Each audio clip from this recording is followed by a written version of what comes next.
Hello students, welcome to my channel. हम लोग हैं इरोडो सॉल्यूशन सीरीज़ में और सॉल्व करेंगे मैकेनिक्स से प्रॉब्लम 1.121। स्टार्ट करते हैं।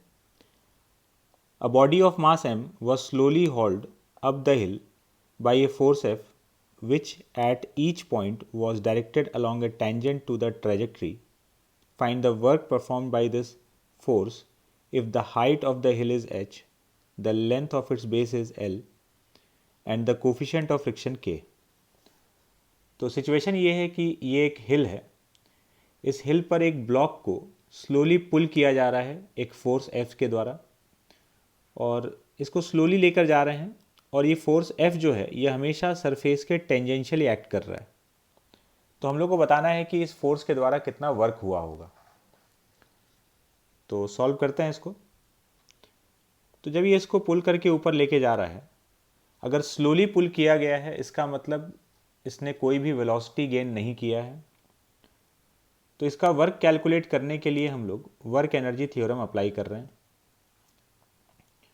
Work energy theorem, work done by all the forces equal to change in kinetic energy. इस ब्लॉक पर तीन फोर्सेस का वर्क हो रहा है, work done by gravity plus work done by friction plus work done by force F equal to change in kinetic energy. Change in kinetic energy zero है क्योंकि इसको स्लोली मूव कराया गया है। स्लोली मूव कराने का मतलब होता है फिजिक्स में ज़ीरो एक्सेलरेशन, ज़ीरो वेलोसिटी।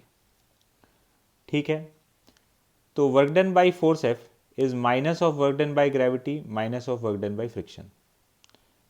तो अब हम लोग ग्रेविटी का वर्क और फ्रिक्शन का वर्क कैलकुलेट कर लेते हैं, तो फोर्स का वर्क आ जाएगा।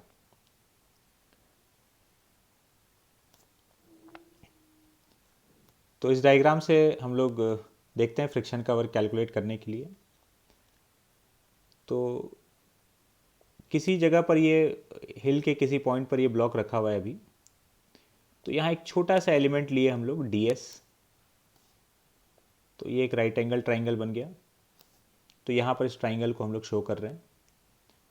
ये ds, ये वाला डिस्टेंस dx, और यहाँ पर जो इंक्लिनेशन है ये थीटा हो गया। इस dx को हम लोग ds cos थीटा लिख सकते हैं। अब इस पोर्शन में जो फ्रिक्शन का वर्क हुआ होगा ये एक छोटा सा इंक्लाइन प्लेन हो गया ds लेंथ का। इस इंक्लाइन प्लेन पर फ्रिक्शन का वर्क हम लोग लिख सकते हैं।